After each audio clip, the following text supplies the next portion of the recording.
Hello বন্ধুরা, আশা করছি তোমরা সবাই ভালো আছো। আর আজ আমি দীনবন্ধু মিত্রের জীবনী সম্পর্কে বলবো। তিনি 3 নভেম্বর 1829 খ্রিস্টাব্দে জন্মগ্রহণ করেন চৌবেড়িয়া গ্রাম, নদিয়া জেলা, বর্তমান পশ্চিমবঙ্গ। বাংলার নাট্যকার ও সমাজ সংস্কারকমূলক লেখক দীনবন্ধু মিত্রের শৈশব কেটেছে গ্রাম বাংলার সাধারণ পরিবেশে। তিনি প্রাথমিক শিক্ষা লাভ করেন গ্রামে এবং পরে কলকাতায় এসে উচ্চশিক্ষা গ্রহণ করেন। ইংরেজি শিক্ষা গ্রহণের ফলে তিনি পাশ্চাত্য চিন্তাধারার সঙ্গে পরিচিত হন। শিক্ষা শেষ করে তিনি ব্রিটিশ সরকার অধীনে ডেপুটি ম্যাজিস্ট্রেটের দপ্তরে কেরানি হিসাবে কাজ শুরু করেন। চাকরির সুবাদে তিনি গ্রাম বাংলার নীল চাষিদের ওপর ইংরেজ নীলকরদের অত্যাচার খুব কাছ থেকে দেখেন, যা তার লেখনীতে গভীর প্রভাব ফেলে।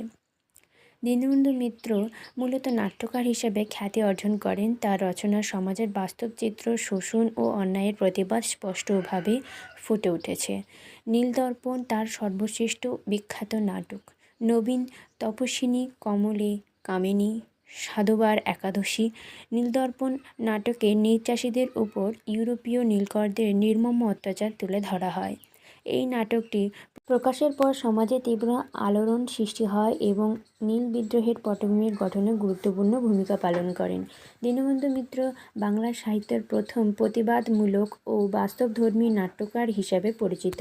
তিনি সাহসের সঙ্গে সামাজিক অন্যায়ের বিরুদ্ধে কলম ধরেছিলেন। তার নাটকগুলি বাংলার নাট্য সাহিত্যের নতুন দিশা দেখায়। 1873 সালে 1 নভেম্বর মাত্র 44 বছর বয়সে দীনবন্ধু মিত্রের মৃত্যু হয়। দীনবন্ধু মিত্র ছিলেন সমাজ চেতনা সাহিত্যিক। তার রচনা বাংলার নাট্য সাহিত্য শুধু শিল্পমূল্য নয়, সামাজিক প্রতিবাদের এক শক্তিশালী দলিল হিসাবে স্মরণীয়।